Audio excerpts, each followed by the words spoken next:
Los coterráneos de Lucy. Vamos a continuar entonces. Muchas gracias por continuar con nosotros. A los que recién llegan, recuerden que estamos en agosto y la temática de este mes es el envejecimiento exitoso. Estamos hoy en el taller de cuidados al cuidador y vamos a continuar entonces con la doctora Sofía Rassi. Ella es médica rural del Grupo de Neurociencias de Antioquia y nos va a contar acerca del manejo de medicamentos en la demencia. Hola, Sofía. Hola, buenos días, ¿cómo están? Muy bien. Bueno, ¿me escuchan bien? Sí. Listo, voy a presentar pantalla entonces. Ahí ven mi pantalla. Está cargando, danos un momento. Sí, ya se ve. Perfecto. Y ya la pongo en modo presentación. Listo. Bueno, entonces, buenos días para todos. Mi nombre es Sofía Rassi. Yo trabajo pues como médica rural acá en el grupo de neurociencias y el tema que nos compete el día de hoy es manejo de medicamentos en demencia. Esto se relaciona mucho con lo que ya hablaron mis compañeros, tanto María como Juan Felipe, porque es como el paso que sigue. Pues ya el diagnóstico, cuando ya conocemos qué tipo de demencia tiene nuestro familiar y también cuando ya entendemos en qué fase está. Entonces, tenemos para hablar de manejo de medicamentos y también manejo no farmacológico en demencias, tenemos que entender que los síntomas de las demencias son extremadamente distintos y se pueden presentar juntos, como se pueden ir presentando a medida que avanza la enfermedad y también depende del tipo de demencia que tenga nuestro familiar. Como ya les comentó muy bien, pues la doctora María, es distinto, por ejemplo, cómo se presenta una demencia vascular, a cómo se presenta una demencia por enfermedad de Alzheimer, a cómo se puede presentar una demencia de Parkinson, por ejemplo. Entonces, vamos a tener problemas cognitivos, en algunos casos, trastornos del comportamiento, como es la irritabilidad, la agresividad, puede haber alucinaciones, puede haber ideas delirantes, que son esas ideas que tal vez puede sentir nuestro familiar o la persona que cuidamos de que tiene miedo, de que le vayan a robar, de que le vayan a hacer daño, que pueden ser ideas no fundamentadas, pero ellos lo sienten así y sus sentimientos y lo que ellos transmiten es real. Trastornos del ánimo, como estábamos hablando ahorita también, pues lo que decimos de dolor en el alma, o apatía, que es eso que nos comentaba la otra persona que escribió ahí, que nos decía que el papá tal vez no quería hacer nada, no quería ver televisión, no quiere pintar, eso probablemente es un síntoma que nosotros llamamos apatía. Trastornos del sueño, como también nos los comentaban ahora, insomnio, levantarse mucho durante la noche, caminar durante la noche y otras situaciones diferentes a la demencia, porque es importante saber que la persona que nosotros cuidamos o nuestro familiar, además de tener demencia, puede tener otras cosas, es decir, puede ser hipertenso, puede ser diabético, puede tener muchas otras situaciones de salud distintas a la demencia que también es importante que las manejemos. Entonces, hablando de problemas cognitivos y motores, recapitulando un poco lo que ya dijeron mis compañeros, entonces los principales problemas cognitivos son las quejas de memoria, quejas de atención, cambios en el lenguaje, desorientación en el espacio y en el tiempo, problemas para calcular o para leer y escribir, trastornos sensoperceptuales como por ejemplo las alucinaciones, trastornos de la marcha, trastorno del equilibrio, movimientos anormales, mioclonías, que son esos salticos como cuando la persona le brinca la carne, y convulsiones. Respecto a los trastornos del comportamiento, entonces agresividad, irritabilidad, impulsividad, desinhibición, por ejemplo, una persona que antes era muy callada, que era muy tranquila, pero de un momento a otro de pronto le da por hablar con extraños, por invadir las conversaciones de otras personas.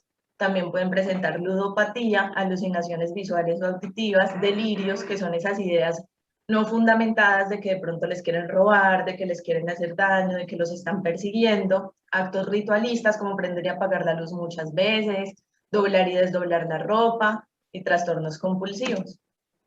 Podemos presentar trastornos del ánimo como euforia, depresión, labilidad emocional, que significa que la persona puede estar muy contenta y a las 2 horas está triste.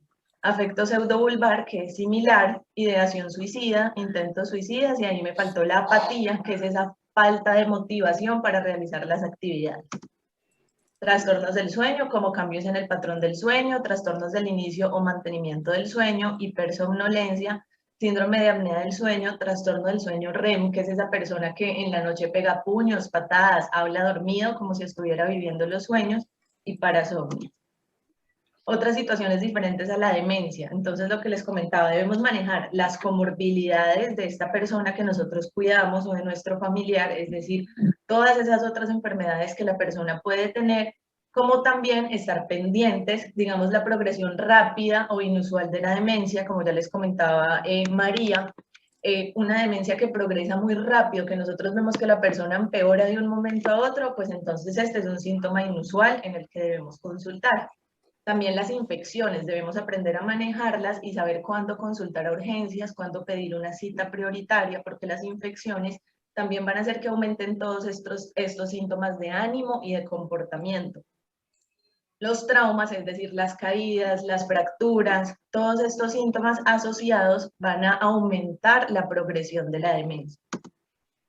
Entonces, importante saber que hay dos pilares fundamentales en el manejo de las demencias. No solo están los fármacos, también está el manejo no farmacológico. Entonces, tenemos que tener en cuenta que hay diferentes tipos de demencia, como ya pues les había comentado María.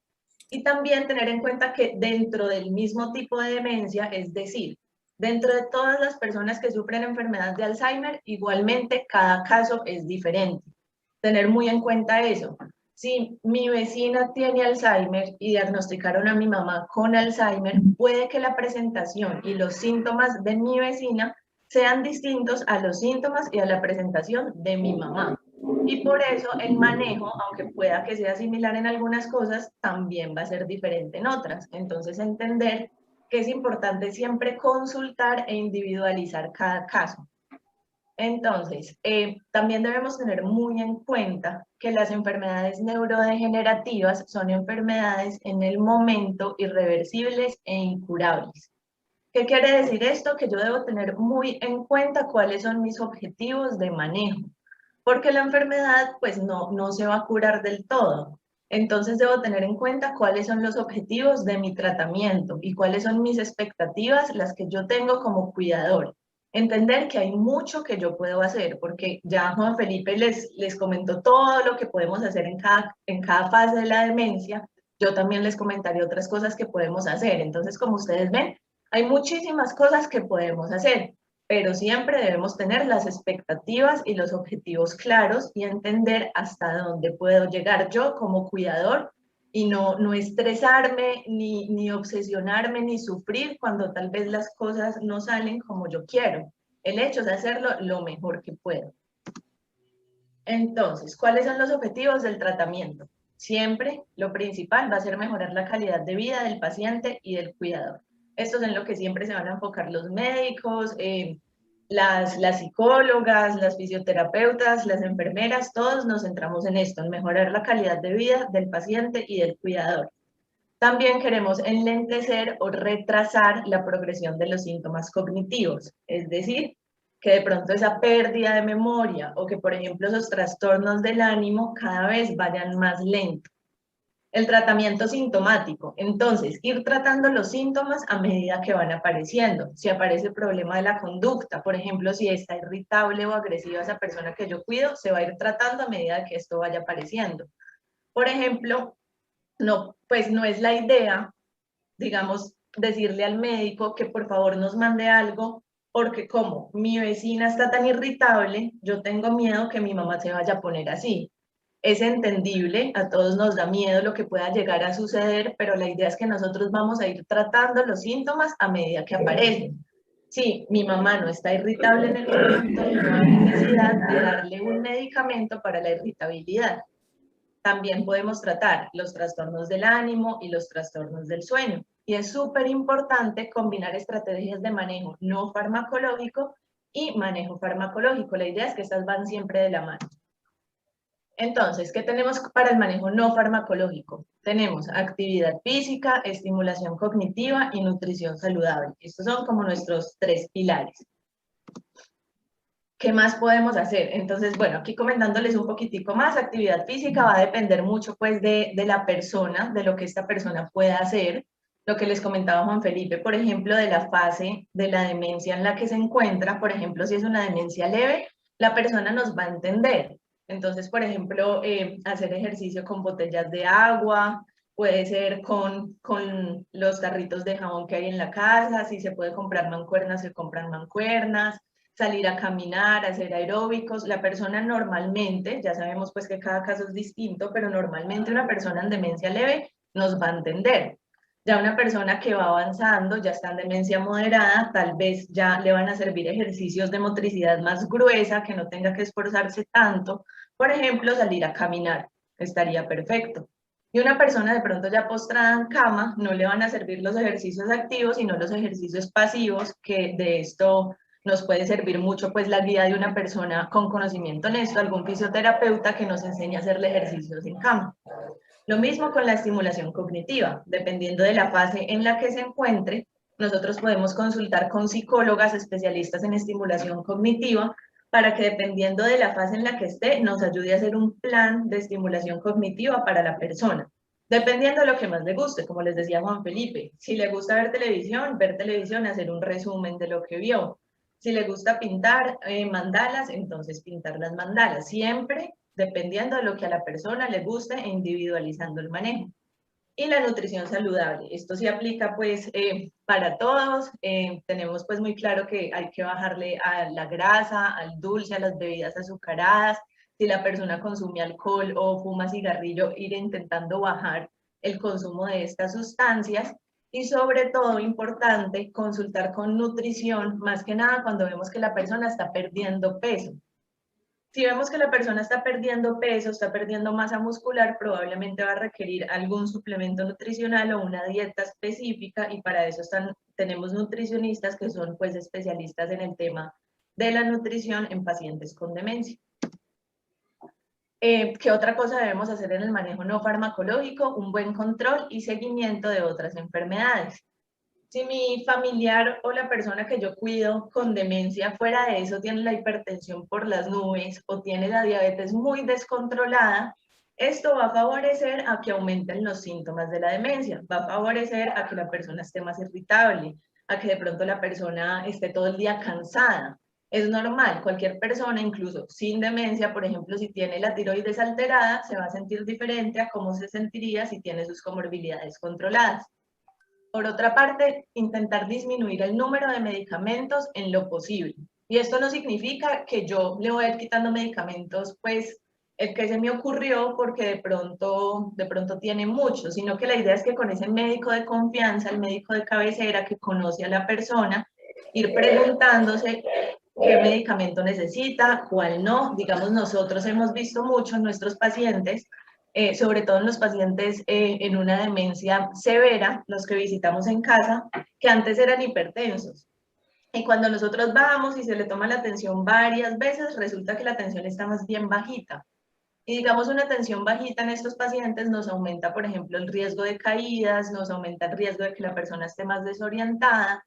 Entonces, ir mirando con el médico qué medicamentos de pronto ya no necesita. Digamos, nosotros hemos retirado muchas veces esos medicamentos de la hipertensión cuando vemos que ya no se requieren.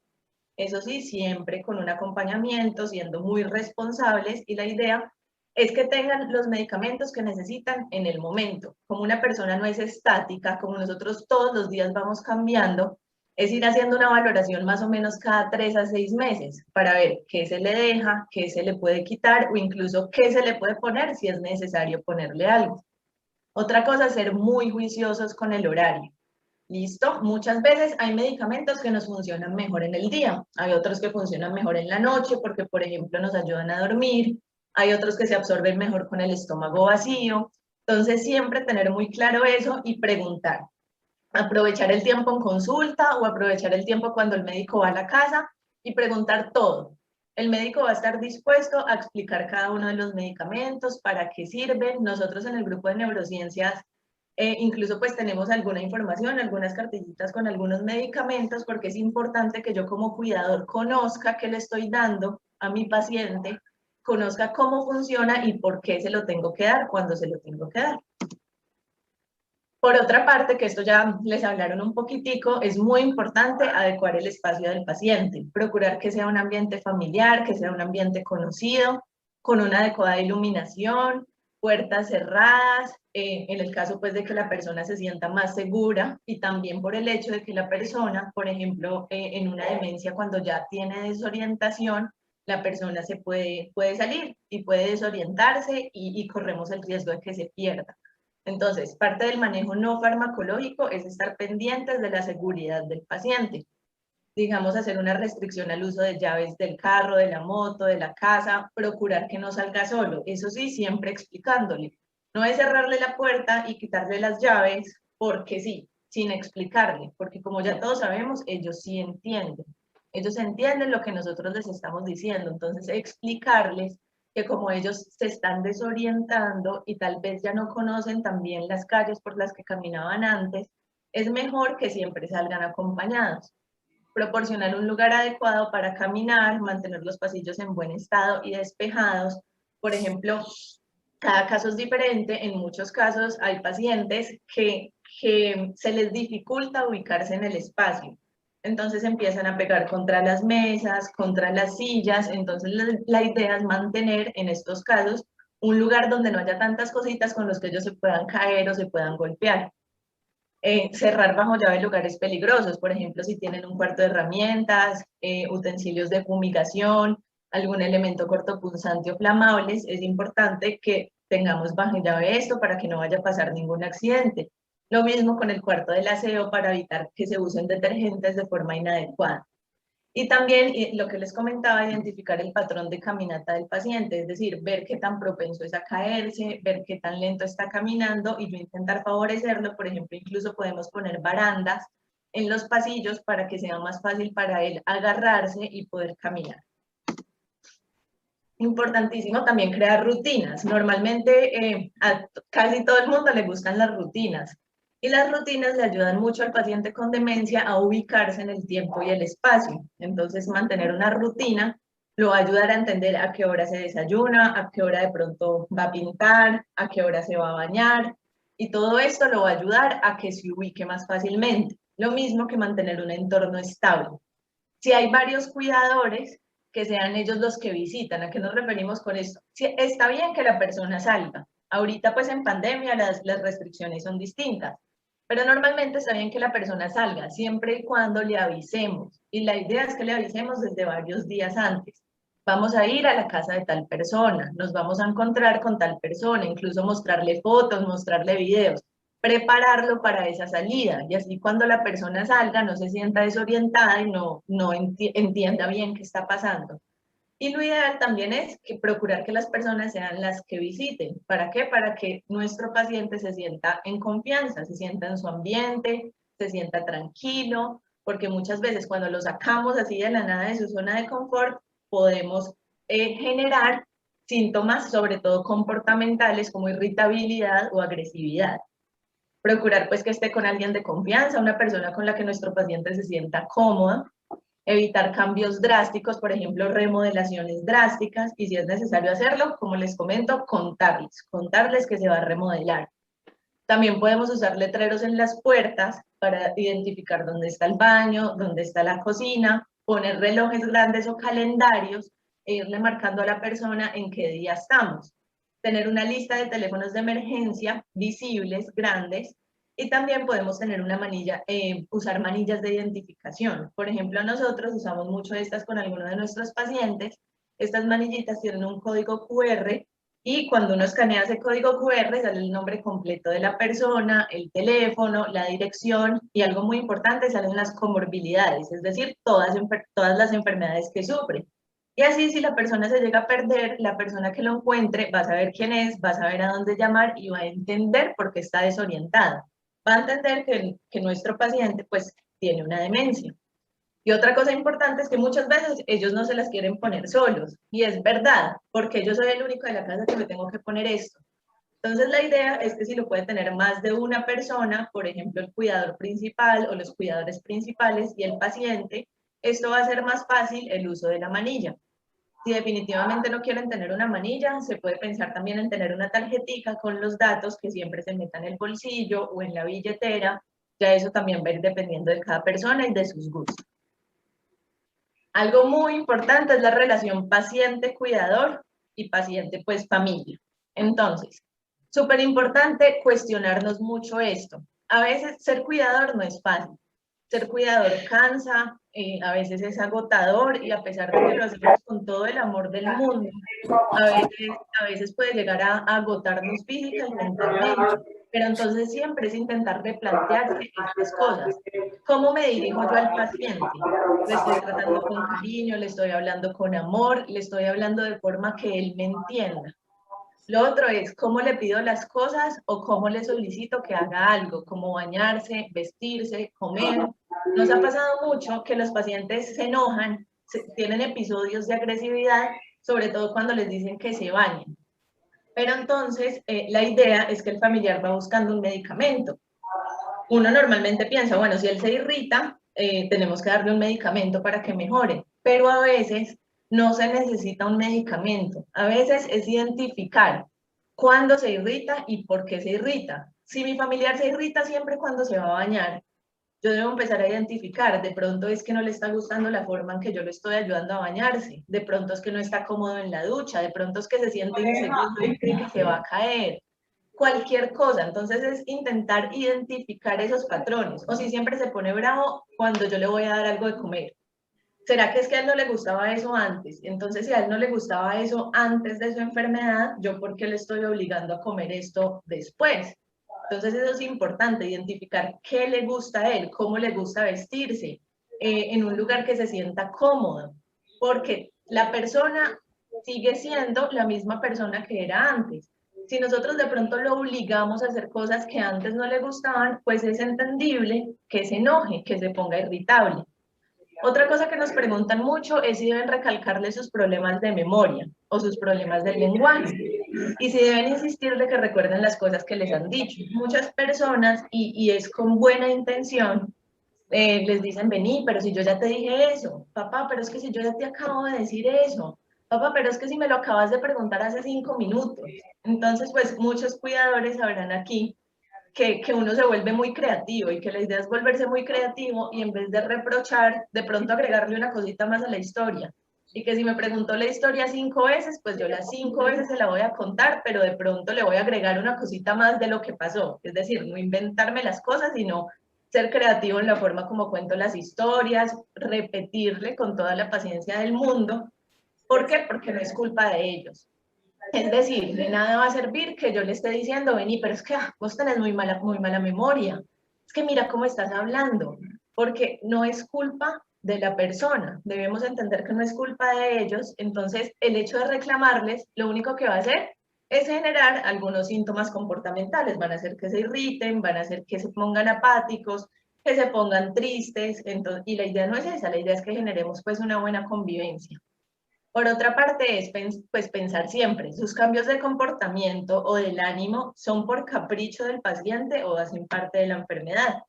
A veces nos han dicho, no, es que él es muy fastidioso, él se pone así muy fastidioso y ya no quiere comer, pero es por fastidioso.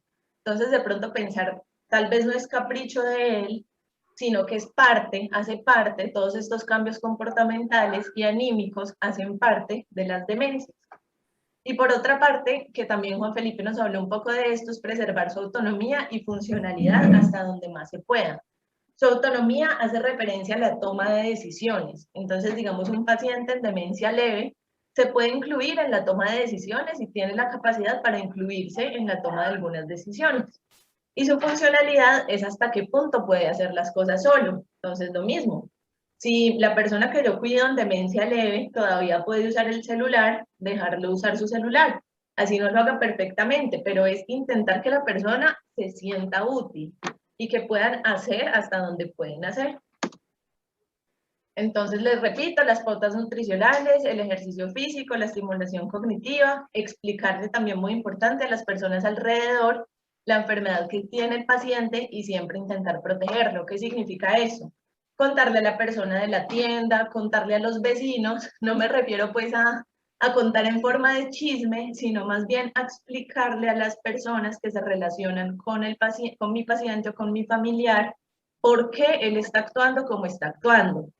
Muchas veces a nosotros nos da pena porque se bajó del taxi súper irritable y le gritó al taxista.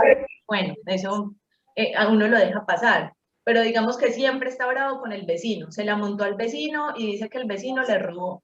Pero bueno, explicarle al vecino que eso se llaman ideas delirantes, que esas ideas delirantes hacen parte de la enfermedad de nuestro familiar, que no es que él, no es que él de verdad crea que el vecino es un ladrón, sino que su enfermedad le hace creer esto. Y así las personas de nuestro entorno van a ir entendiendo qué pasa y asimismo nosotros vamos a proteger a nuestro paciente de que no lo vayan a maltratar por cosas que no son su culpa. Evitar sobreestimular o subestimular, adecuar el ambiente, mantener las rutinas y la manilla de identificación que ya les había comentado. Ahora, entonces, ya hicimos como un resumen de toda la parte no farmacológica, que suele ser la más importante. Y luego vamos a la parte del manejo farmacológico. Entonces, lo mismo, les repito, el tratamiento es individual. Lo que le sirvió a mi hermana o a mi vecina, tal vez no es lo que le va a servir a mi mamá, a mi papá. Cada caso es distinto. Por eso siempre es importante seguir las indicaciones del médico tratante e informar en caso de presentar eventos adversos. Esto es muy importante. Nosotros, por ejemplo, en el grupo de neurociencias siempre estamos dispuestos a escuchar, a recibir llamadas, a saber qué fue lo que pasó con algún medicamento. La idea es que nos cuenten si pasó algo grave y si nosotros consideramos, vamos a decirle a la persona que se vaya a urgencias, por ejemplo. Si nosotros consideramos que no es tan grave, dependiendo de qué medicamento se le está dando, les vamos a dar las indicaciones de cómo ir bajando y cómo ir suspendiendo el medicamento. Entonces es importante tener una buena relación médico-paciente y siempre informar en caso de que algo esté pasando con algún medicamento. Entonces, ¿qué tenemos nosotros en este momento? Tenemos un grupo de medicamentos que se llaman antidemenciales. Los antidemenciales nos generan beneficios sintomáticos para medidas de desenlace cognitivas, es decir, por ejemplo, memoria, funcionales, es decir, la independencia para hacer las cosas, y neuropsiquiátricos, como por ejemplo todos esos síntomas comportamentales y del ánimo. Tenemos varias opciones farmacológicas dentro del grupo de los antidemenciales. Están los inhibidores de acetilcolinesterasa, los antagonistas del receptor NMDA y otras drogas. Entonces vamos a hablar un poquito de cada uno. Entonces, inhibidores de la acetilcolinesterasa. Estos inhibidores son efectivos a lo largo del espectro de la enfermedad de Alzheimer. Tener en cuenta que lo más efectivos son en demencia leve a moderada. Mejoran otros síntomas como trastornos de conducta o del ánimo. Es decir, muchas veces cuando nosotros mandamos esos parchecitos de rivastigmina, que hacen parte pues de este grupo de los inhibidores de acetilcolinesterasa, nosotros estamos esperando no solo que haya una progresión más lenta de las quejas de memoria, sino que también muchas veces nos ayuda a tratar las personas que están un poquito irritables o un poco agresivas o que están tristes. Entonces ahí vamos atacando varios frentes.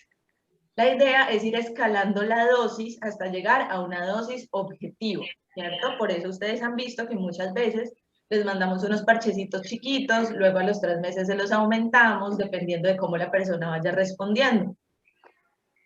Importante no automedicarse. ¿Y por qué? Porque, digamos, si yo le mandé a la mamá unos parches de rivastigminas porque yo vi que ella los puede tolerar, pero yo no conozco, por ejemplo, a la tía. Y si nosotros se los mandamos a la tía sin que la tía la haya visto un médico, puede que ella tenga un síndrome del seno enfermo, puede que tenga una arritmia cardíaca, puede que tenga un antecedente de úlcera gástrica, puede que tenga antecedente de asma o EPOC, y va a generar algunos efectos adversos. Entonces, en estas personas hay que usarlos con precaución. Por eso, lo que yo le mandé a la mamá cuando yo la vi es distinto a lo que de pronto yo le puedo mandar a la tía cuando la veamos en consulta. Entonces, dentro de estos inhibidores de la acetilcolinesterasa tenemos 2 medicamentos principales. Está el donepezilo. Hay tabletas de 5 y 10 miligramos y normalmente nosotros empezamos con la más chiquitica y luego vamos a escalar a la más alta. Cuando ustedes ven que pongo los numeritos así en negrito más oscuro, esa es la dosis ideal. Sin embargo, yo no puedo empezar de una con esa dosis ideal. ¿Por qué? Porque el cuerpo tiene que acostumbrarse. Como cualquier otro medicamento, como cualquier cosa nueva, nosotros tenemos que ir lento e ir escalando dependiendo de cómo reacciona la persona. Lo mismo con los parches. Entonces, hay varios, pero digamos unos que se presentan muchos son de 5, de 10 y de 15 centímetros. Y la dosis es la que vemos aquí al ladito. La dosis ideal de los parches es la más alta, la de 27 miligramos. Pero ustedes van a ver que nosotros empezamos con la dosis más chiquitica, luego revaloramos a los 3 meses y si todo va bien la aumentamos, revaloramos nuevamente a los 3 meses y la vamos aumentando dependiendo. Importante saber que está incluido en el POS. La mayoría de medicamentos que yo les voy a comentar aquí están incluidos en el POS. Entonces, a pesar de que yo sé que a veces las EPS son difíciles, es importante que nosotros seamos persistentes, que con la ayuda de nuestro médico, con la historia clínica, con las órdenes, nosotros le expliquemos a esas personas de la EPS que nuestro paciente las necesita y que eso está incluido en el POS. Entonces, no se las deben negar. El inhibidor de la acetilcolinesterasa que nosotros más usamos es la ribastigmina, entonces por eso se las muestro acá. Los parchecitos también están estos de 4,6, 9,5 y de 13,3. Y vemos cómo se van poniendo. Entonces la idea es que nosotros los pongamos en sitios diferentes todos los días. Por ejemplo, lo pongo acá en el brazo todo el día, el paciente se duerme con el parchecito, yo a la mañana siguiente se lo quito, se baña y se lo pongo en el otro brazo. O lo podemos hacer en la espalda, así haciendo como un caminito. Nunca poner siempre un mismo parche en un mismo lugar porque esto me puede generar alergia, que es uno de los efectos adversos más comunes. Entonces siempre intentar que los parchecitos vayan en lugares distintos de la piel. Por otra parte, entonces tenemos un medicamento que se llama memantina. La memantina funciona distinto a cómo funcionan el donepezilo y los parches de ribastigmina. Sin embargo, a pesar de que el mecanismo de acción es diferente, nuestro objetivo es prácticamente el mismo. Pero la memantina nos sirve más en la enfermedad de Alzheimer en una etapa moderada a severa. Entonces, recordar que los parches y el donepezilo nos sirven más al comienzo de la enfermedad, leve a moderada. La memantina nos sirve más de moderada a severa. Por eso, ustedes pueden ver que a medida de que avanza el paciente en la enfermedad, nosotros vamos a ir cambiándole los medicamentos. Entonces, la memantina también la podemos conocer como Modulans, como Evixa. Hay tabletas de 10 miligramos y de 20 miligramos. Nosotros normalmente comenzamos con 5 miligramos y cada semana la vamos subiendo. Entonces 5, si le va bien 10, si le va bien 15 y si le va bien 20. La idea es llegar a la de 20, pero no hay afán.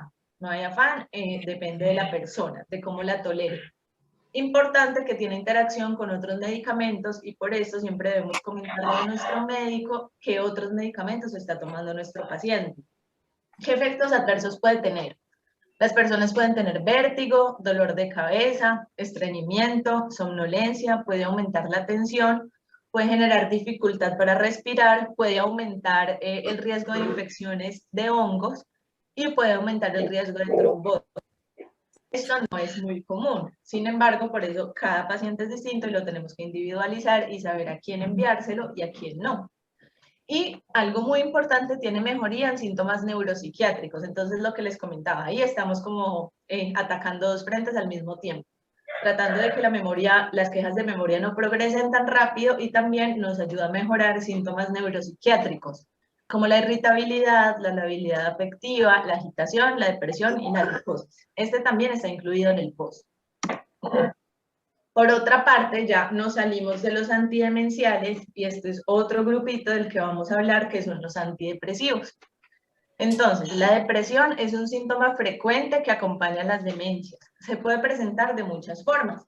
Se puede presentar como esa persona que no quiere hacer nada o que ya no disfruta cosas que antes disfrutaba hacer, que antes le gustaba bailar, que antes le gustaba salir, pero ya no quiere. O esas personas que dicen, por ejemplo, que se sienten mal, que se sienten tristes, que tienen ganas de llorar, que han tenido ideas de pronto sería mejor morirme. Cuando las personas las personas que nosotros cuidamos empiezan a decirnos estas cosas o a presentar estos síntomas, lo ideal es siempre consultar.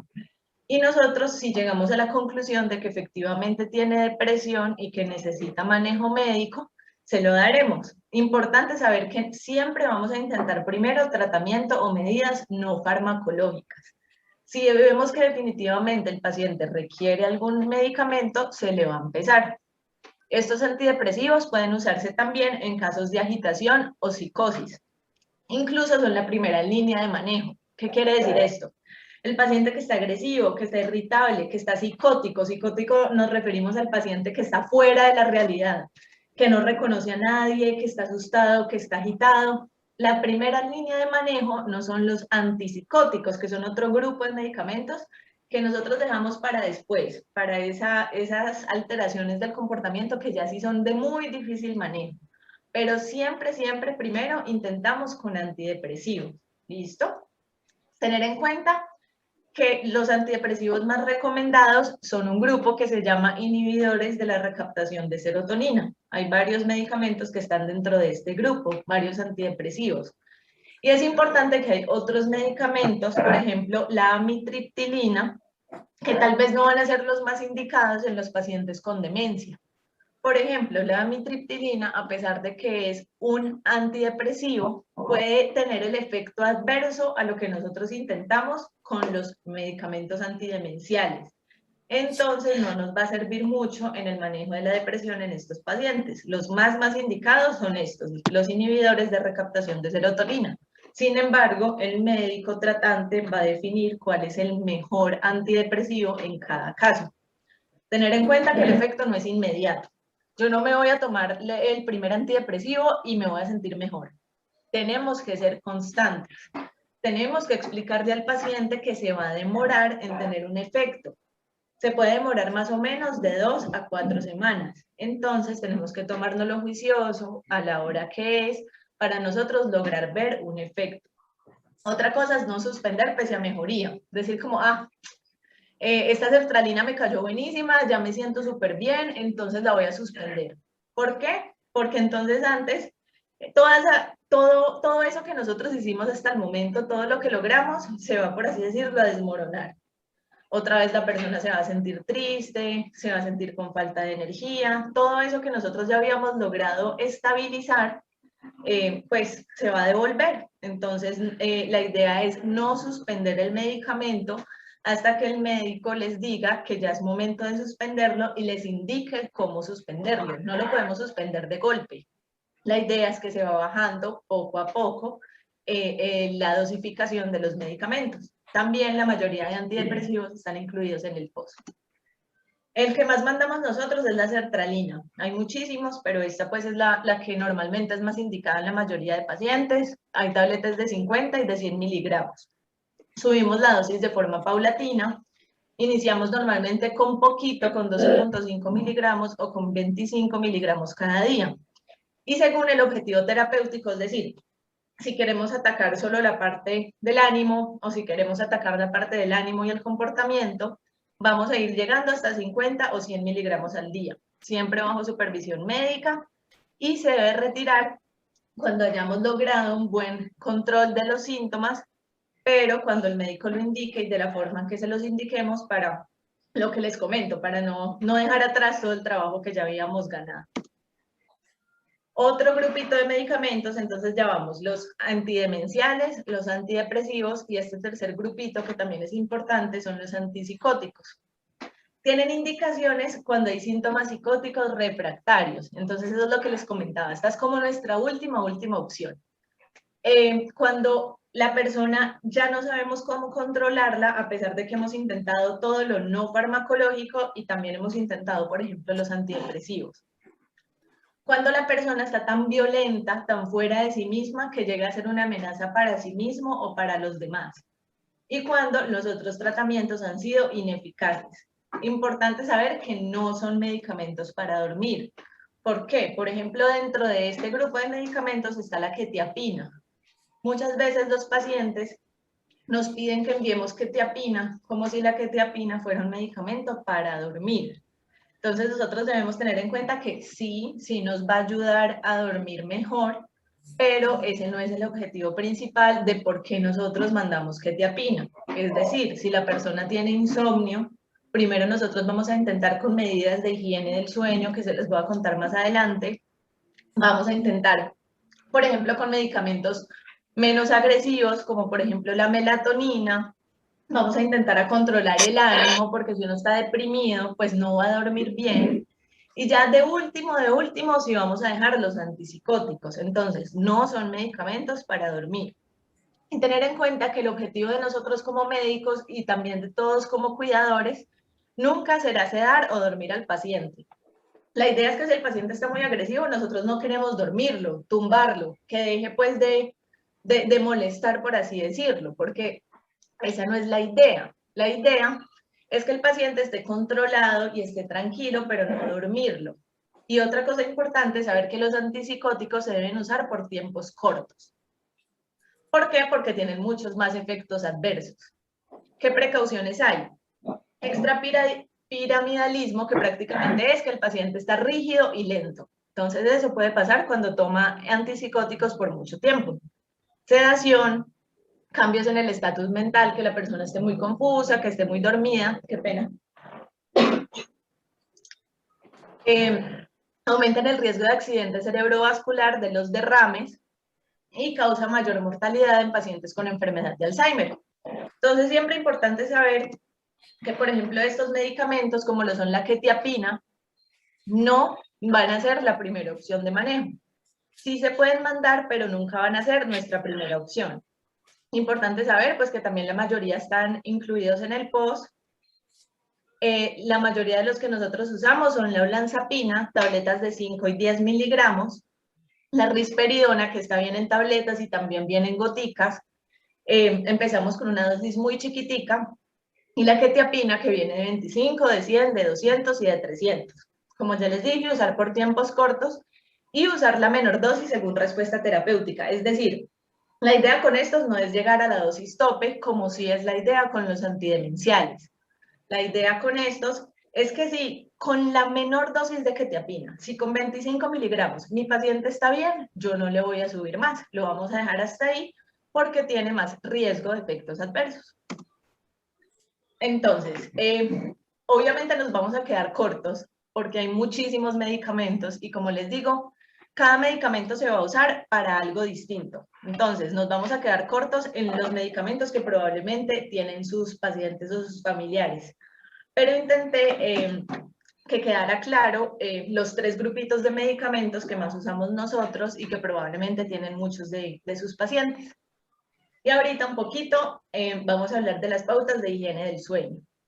Entonces, la idea es que nosotros intentemos esto siempre en nuestro paciente con insomnio antes de intentar mandarle un medicamento.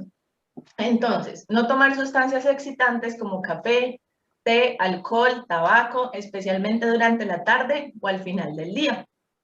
Lo otro es siempre intentar tomar una cena ligera, esperar 1 o 2 horas para acostarse, no irse a la cama con sensación de hambre tampoco, es decir, intentar encontrar como ese balance. Pero si nosotros nos vamos pues a meter, por ejemplo, unos frijoles a las 9 de la noche y yo me duermo a las 9:30, pues claramente nadie va a lograr dormir bien estando tan lleno, apenas el organismo va a estar haciendo digestión. Entonces la idea es que podamos encontrar esos, pues como encontrar ese espacio que le permita a nuestro paciente sentirse satisfecho, pero tampoco dormirse pues súper lleno, porque esto va a generar insomnio. Por otra parte, realizar ejercicio físico, pero evitar hacerlo a última hora del día. ¿Por qué? Porque esto va a activar el organismo, esto va a hacer que la persona esté en constante agitación, y si nosotros hacemos ejercicio, por ejemplo, a las 6 de la tarde, 7 de la noche, y nos intentamos dormir a las 8, probablemente no lo vamos a lograr porque vamos a estar muy activos por todas esos neurotransmisores, esas sustancias que secreta nuestro cerebro cuando hacemos ejercicio. Por otra parte, evitar siestas prolongadas, es decir, no más de 20 a 30 minutos. Y nunca por la tarde-noche. ¿Por qué? Pues porque el cuerpo de la persona se va a sentir descansado y no va a sentirse lo suficientemente cansado como para dormir bien cuando está en la noche, y se vuelve un círculo vicioso. no duermo bien de noche, hago siesta en el día, me acuesto tarde y así sucesivamente y nunca voy a lograr tener un sueño reparador.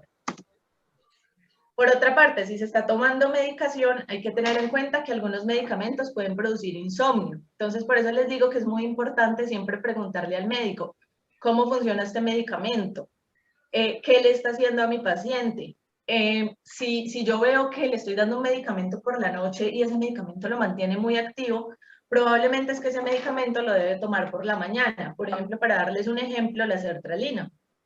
La sertralina se debe tomar en la mañana, porque si la tomamos en la noche, probablemente nos va a generar pues alteraciones del sueño. ¿Listo? Por otra parte, mantener horarios de sueño regulares. Qué pena. Gracias. Entonces, mantener horarios de sueño regulares, es decir, lo que hablábamos de siempre tener como un horario específico. Acostarme a la misma hora, levantarme siempre a la misma hora.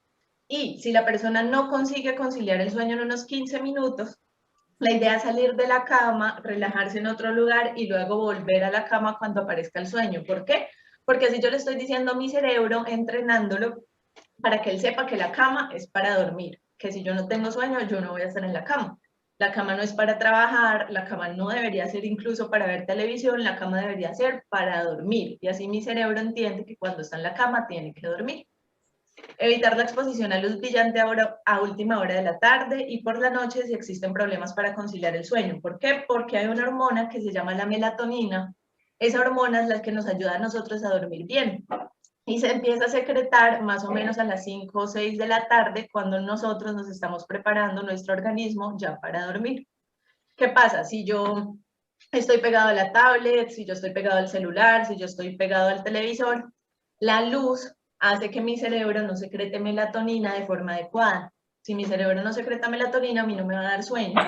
Entonces, por eso debo evitar tener pues todos estos aparaticos 1 o 2 horas antes de dormir. Y no realizar tareas en la cama que implican actividad mental, lo que les comentaba, si yo uso la cama para leer, para trabajar, para ver televisión, yo no voy a adecuar a mi organismo a que entienda que cuando estoy en la cama debo dormir. Es imprescindible mantener un ambiente adecuado que favorezca, ayuda a mantener el sueño, temperatura adecuada, evitar ruidos, colores relajantes, cama cómoda y siempre lo que a mi paciente le guste más. Tener en cuenta sus gustos de antes. Si a mi paciente, si a él siempre le han gustado las paredes pintadas de azul, yo de un momento a otro, cuando él, por ejemplo, ya está en una demencia leve o moderada, la idea no sería pintárselas de rojo. Decir, es que él ya no se da cuenta de qué color son las paredes. Probablemente sí se da cuenta. Y es lo mismo, si a él antes le gustaban de un color, dejárselas de ese color. Y si es necesario realizar un ritual, por así decirlo, antes de acostarse, que incluya conductas relajantes, escuchar música, lavarse los dientes, darse una ducha, hacer un masaje, cualquier cosa que nosotros sepamos que le gusta a nuestro paciente y que va a generar que se relaje y pueda dormir mejor. Entonces, ya para concluir, entender que siempre va a haber dos partes del manejo, el farmacológico y el no farmacológico, que siempre para nosotros el principal y al que le vamos a apuntar es al no farmacológico. Cuando hemos intentado todo y vemos que definitivamente se necesitan medicamentos, se van a dar, pero se va a dar el manejo farmacológico, pero siempre junto con todas estas medidas no farmacológicas. Importante siempre combinar estas dos estrategias y súper importante cuidar al cuidador. Como ya les hemos hecho mucho énfasis, cuidar es muy gratificante, pero también cuidar cansa bastante. Si nosotros no estamos bien como cuidadores, si nosotros no estamos tranquilos, si nosotros no nos hacemos cargo de nuestras propias comorbilidades, es decir, de mi hipertensión, de mi diabetes, de mi tiroides baja, de mis triglicéridos altos, si yo no me siento bien, yo no voy a poder proporcionarle el cuidado adecuado a la persona que depende de mí. Entonces, siempre intentar nosotros estar bien para que la persona que nosotros cuidamos también esté bien. Finalmente, entonces, dejarles esta frasecita que incluso no es solo para el Alzheimer, sino para todas las demencias. Entonces, las demencias borran la memoria, pero no los sentimientos. Siempre tenerlo muy en cuenta. Y con esto terminamos. Muchas gracias. Bueno, Sofía, muchísimas gracias por la intervención y por tan valiosos aportes a los que has hecho el día de hoy. Por acá nos dicen que qué belleza de frase, que muchísimas gracias por todo lo que nos has brindado. Y hay muchas preguntas, todos han estado muy conectados y tienen muchas inquietudes, entonces vamos a aprovechar este ratico para poderlas resolver. Listo. Entonces, Manuel Contreras dice, buen día. He escuchado por diferentes medios que el hongo melena de león ha contribuido a crear nuevas conexiones neuronales. ¿Esto funcionaría para mejorar de alguna manera el proceso degenerativo del Alzheimer? Listo. Bueno, buenos días, Manuel.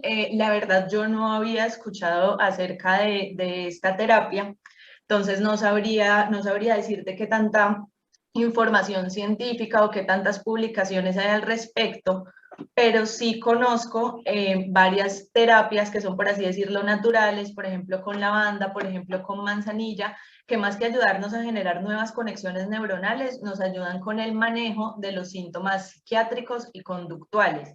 Entonces, si yo traslado eso a lo que tú me preguntas, probablemente sí pueda servir de algo, no sé qué tanto las conexiones neuronales como tú dices, sino más bien en la parte comportamental. Sin embargo, importante siempre consultar con una persona que sepa del tema y en caso de que no la sepa, por ejemplo, yo que no tenía conocimiento de este hongo, siempre el médico debe buscar, actualizarse y cuando tenga la información, dártela. Es decir, no empieces la terapia, sino que si quieres, nosotros podemos buscar al respecto, incluso dejarlo como en una publicación o si quieres dejar tu número, te podemos mandar información al respecto. ¿Listo? Entonces, probablemente las terapias naturistas sí sirven, dependen de cada paciente, pero siempre iniciarlas cuando tengamos un buen conocimiento del tema. Muchas gracias, Sofía. Te voy a dar otro aporte aquí de Solay León. Ella dice, buenos días desde Cartagena, saludos, mi nombre es Solay, mi esposo tiene varios eventos cerebrales, diagnóstico de demencia vascular y isquemia transitoria, pero él entiende todo, entra en desesperación, pues no camina, no habla, estable 24 horas en cama, es muy deprimente, tanto para mí como para las demás personas. Ayúdenme, ¿qué puedo hacer para mejorar su calidad de vida? Listo, buenos días, Olay. Entonces, pues hay varias cosas que puedes hacer con tu esposo. Probablemente hayas intentado varias de estas. Entonces, lo primero, pues claro, entender que no es su culpa. Segundo, muy importante, eso de que tú nos dices de que él entiende todo. Si él entiende todo, entonces intentar hacer cosas que a él le gusten, que no requieran mucho movimiento. Si él está en cama, entonces ponerle series que a él le gusten, novelas que a él le gusten, la música que le guste, leerle, si él entiende lo que tú le lees, leerle algún libro, algún poema, alguna frase que a él le guste. Eso por la parte de estimulación y por la parte del ánimo. Ahora, si vemos que no mejora a pesar de esto, consultar a psiquiatría, decirle todos los síntomas que él tiene, porque probablemente él sería candidato de empezar algún antidepresivo, porque no, cualquiera, y es entendible que una persona que entiende pero está en cama, se va a empezar a sentir muy triste. Entonces probablemente él sería candidato para empezar un antidepresivo. Por otra parte está la parte de la nutrición. Entonces mirar si él está bien nutrido, intentar contactarte con tu EPS y pedir que le den nutrición, que la vea un nutricionista para ver si él está bien en esa parte. Y también comidas que él disfrute, porque es algo que nosotros podemos hacer estando en cama. Otro frente que podemos atacar es la actividad física. Entonces lo que les decía de los movimientos pasivos. Cualquier movimiento pasivo nos va a ayudar a secretar esos neurotransmisores que, por así decirlo, se llaman de la felicidad. Entonces, si no lo ha visto, por ejemplo, terapia física, pedir en tu EPS que lo vea terapia física, para que les ayuden a hacer movimientos pues, pasivos de las extremidades, voltearlo de la cama, estar pendiente de que no vaya a tener úlceras y sobre todo, pues mucha paciencia, acompañamiento y el amor de la familia. Entonces, hay varios frentes ahí que podemos atacar para intentar mejorar la calidad de vida de él.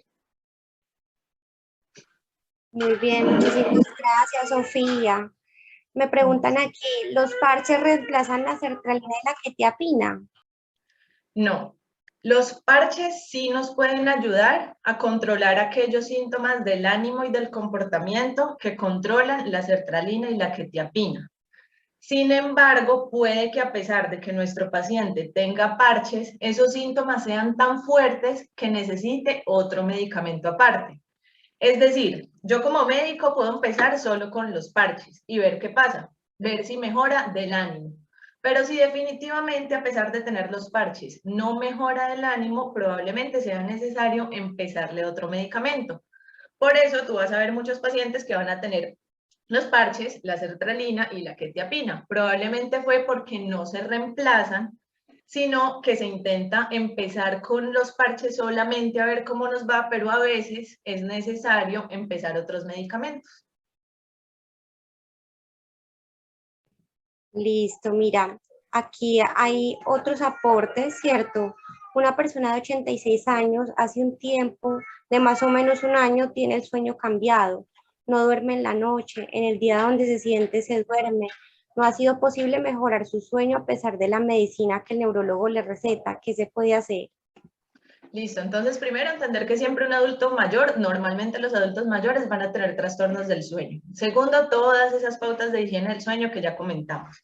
Entonces, darle un té de manzanilla en la noche, intentar que no vea televisión una horita antes de irse a dormir, que haga actividad física, pero en el día.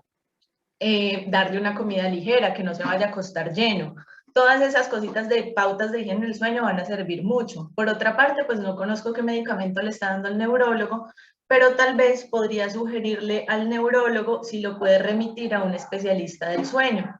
Si a pesar de todo el manejo óptimo que le está dando neurología, ves que él no logra dormir, probablemente un especialista del sueño o un psiquiatra también sería un muy buen especialista que pudiera verlo e intentar manejar el problema muy individualizado.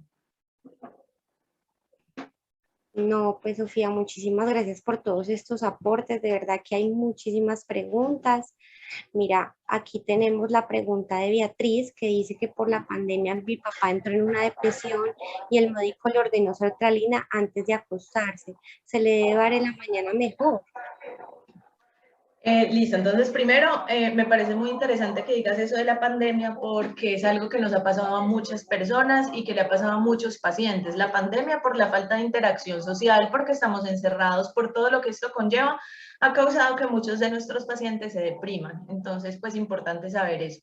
Y segundo, siempre lo ideal es que tú consultes con tu médico de cabecera, sin embargo, yo sí te recomendaría que empieces la sertralina en la mañana, pero consúltalo. Di que estuviste acá en esta charla, que escuchaste una charla pues de fármacos y que quedaste con la duda de si lo puedes empezar mejor en la mañana. Yo te aconsejaría que sí, pero como el doctor que está viendo a tu familiar es la persona más idónea, por así decirlo, para decirte tal vez por qué no se lo empezó de esa forma y porque conoce más a tu familiar. Listo. Mira, por aquí tenemos a Joneisy Pérez, dice buenos días. Mi mamá hace una semana comenzó el ácido valproico debido que comenzó a convulsionar y hemos visto desmejoría. ¿Es por la etapa o qué es lo que produce los síntomas? Gracias.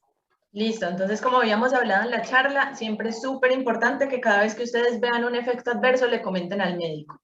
Entonces es importante si ustedes tienen el número del médico o pueden llamar pues a la oficina o donde la persona que trabaje, el médico que lo está viendo a él y preguntarle. Yo te diría que probablemente es por la dosis del ácido valproico. Tal vez empezaron con una dosis muy altica y eso a veces pasa, no es que esté mal hecho, sino que hay organismos que son más sensibles que otros. Entonces, de pronto la dosis está muy altica y cuando tú le comentes al médico que se lo envió, probablemente le va a bajar un poquitico el medicamento, la dosis, y eso va a hacer que la persona no esté tan somnolienta, porque tenemos que entender que uno de los efectos adversos principales del valproico es la somnolencia.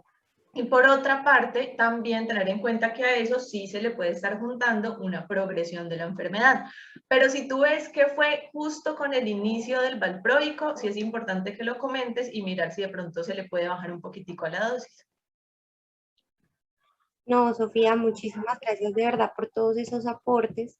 Te voy a Con mucho comentar gusto. este último caso que es de Lina María González, dice cordial saludo.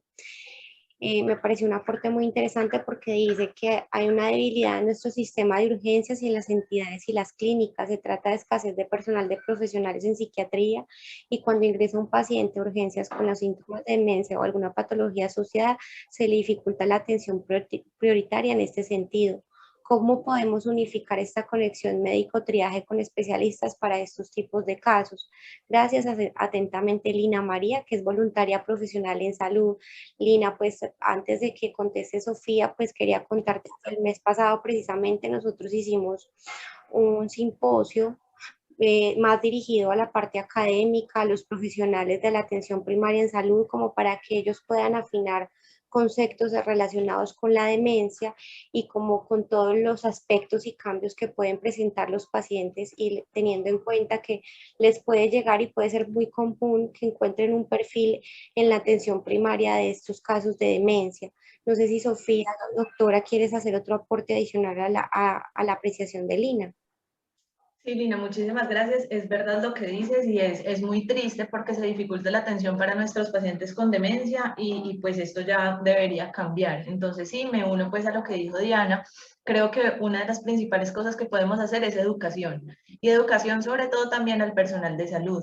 Explicar desde qué se tratan las demencias, por qué los pacientes se comportan como se comportan, poderles explicar cuáles son los principales síntomas de la demencia, es decir, que todo el que esté en atención primaria en salud sepa identificarlas de forma rápida y sepa qué situaciones son de urgencias y cuáles no. Entonces yo creería que es por la parte de educación, educación al personal en salud, que es lo que nosotros estamos haciendo. También nos podemos unir con otras instituciones y entre más nosotros estemos divulgando esto, más vamos a lograr que las personas tengan conciencia de estas enfermedades y sepan cómo actuar frente a ellas cuando les llega un paciente. Muchísimas gracias, Sofía, por acompañarnos en esta jornada del día de hoy. De verdad que es muy importante el aporte que todos hacemos, no solamente las personas que investigan estas enfermedades, los profesionales de la salud, sino ustedes mismos se vuelven voceros de estas enfermedades para que cada vez le hagamos más ruido y las entidades que deben de verdad ponerle más atención lo hagan. Entonces, en esa tarea estamos y esperamos que poco a poco así sea. Entonces, Sofía, nuevamente muchísimas gracias. Hoy pues contarles y recordarles que tenemos nuestras redes sociales, estamos conectados a través de Facebook Live, el Facebook del grupo es Grupo de Neurociencias de Antioquia, para que ustedes se conecten y puedan saber de todas las noticias o actividades que vamos a hacer posteriormente. En el mes de septiembre vamos a tener el mes dedicado al Alzheimer y vamos a tener unas actividades muy interesantes para que se conecten y estén atentos a nuestras noticias. Entonces, nuevamente, Andrea, te doy paso para que nos ayudes a invitar a nuestra siguiente ponente.